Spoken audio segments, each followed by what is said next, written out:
Hello friends, welcome to this video on polynomials. In this session, we will focus and learn about algebraic identities. We have studied these algebraic identities in our previous classes. Today, we will find a few more identities using these four identities. So, let's begin. Identity 1. Using the identity for the square of a binomial, we will derive the identity for the square of a trinomial. So let's apply identity 1, x plus y square is equal to x square plus 2xy plus y square to a trinomial x plus y plus z to the whole square. Here, if we assume x plus y as t, then this trinomial identity can once again be seen as a binomial identity.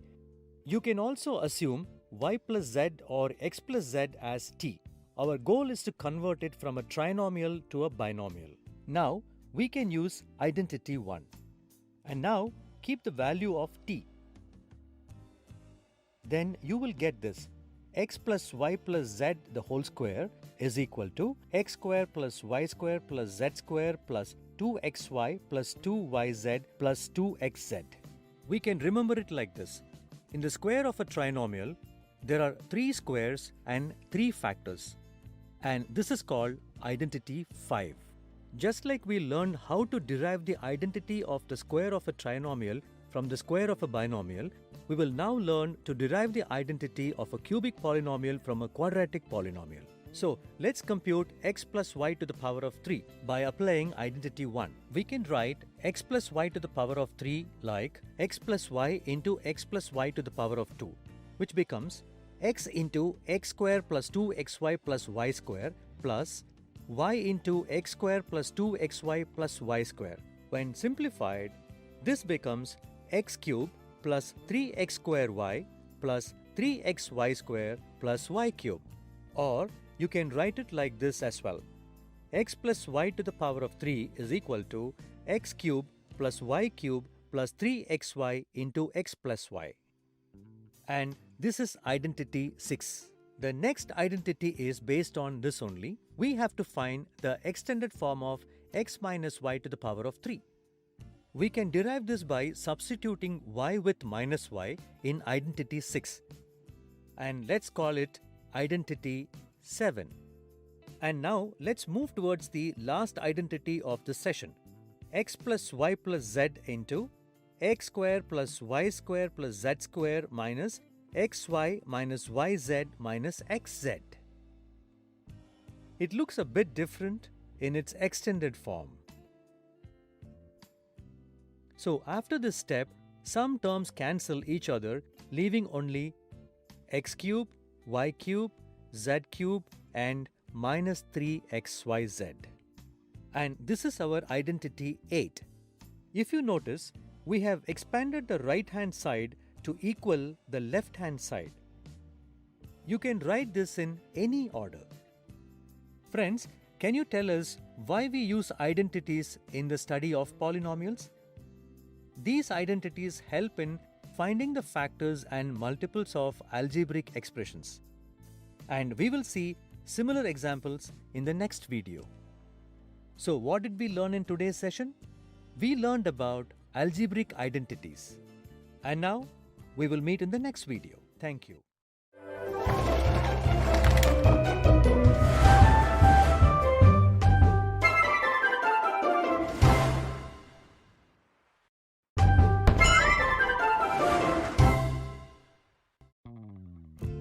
Hello friends, welcome to this video on polynomials.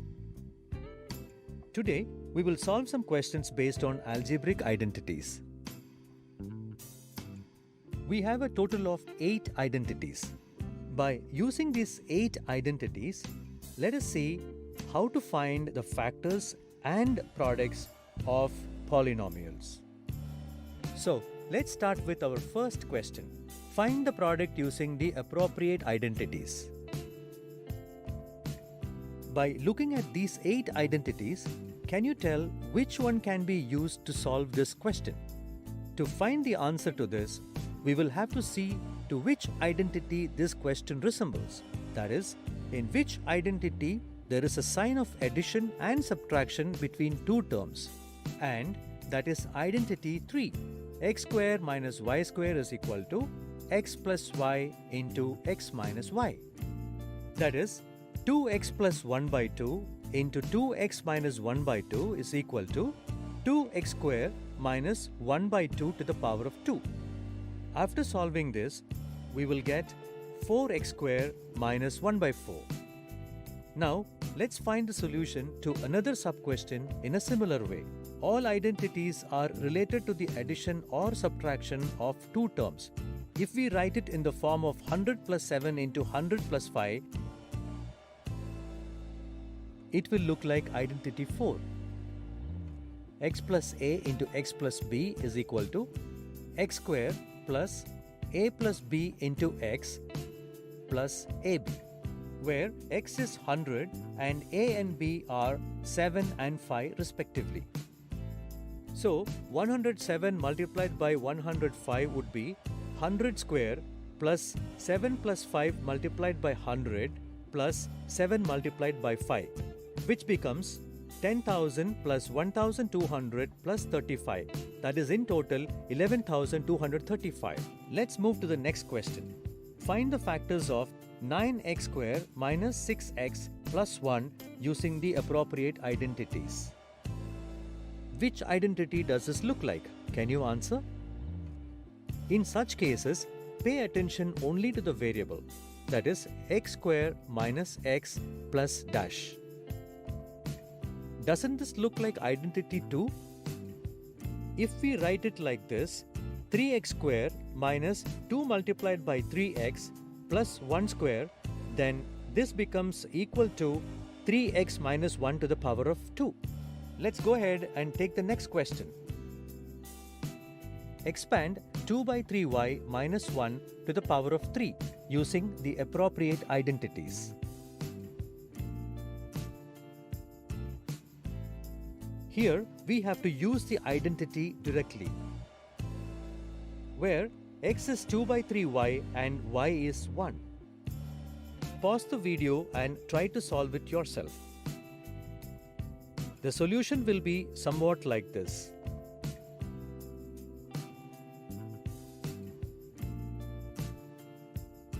Now write 1 by 2a minus 1 by 3b plus c whole square in an expanded form. Here, which identity will we use? Yes, identity 5. Here, x is 1 by 2a, y is minus 1 by 3b, and z is c. This is quite easy. Solve it yourself and see whether you are getting the right answer.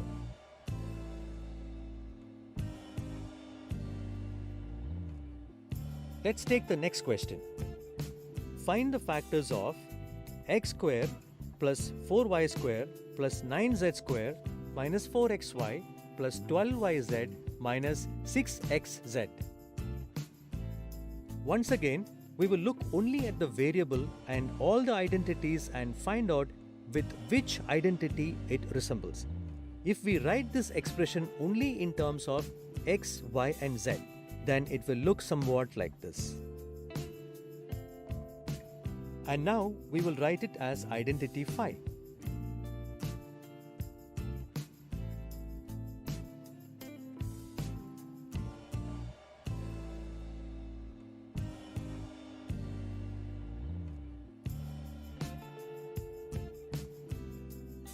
Now this will happen, which we will write in factor terms as follows.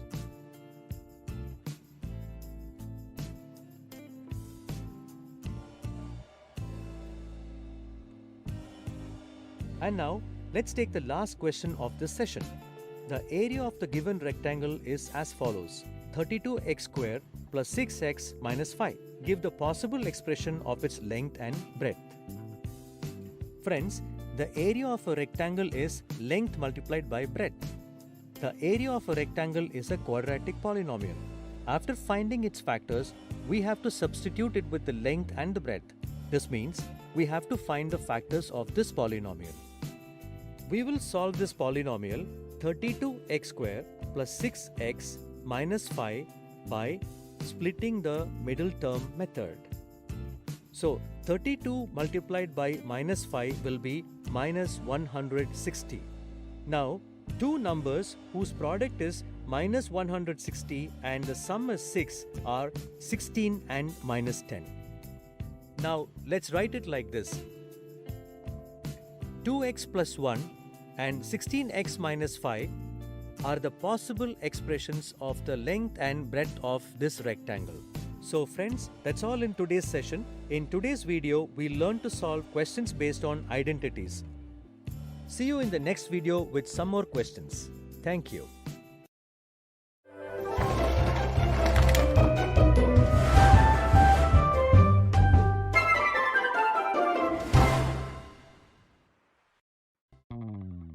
Hello friends, welcome to this video on polynomials.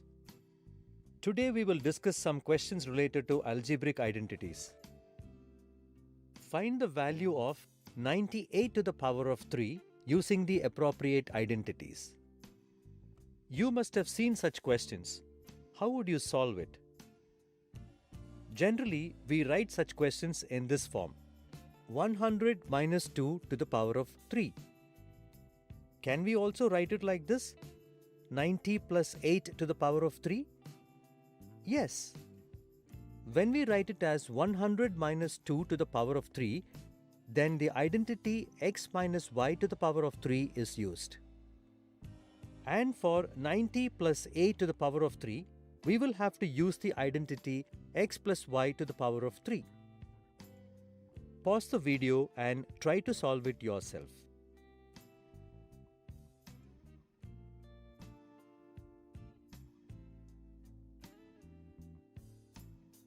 Using both methods, we will get the same answer. The only difference is that using the number 100 makes it a little easier to multiply or square or cube. So friends, that's all in this video. See you in the next video with a new chapter. Thank you.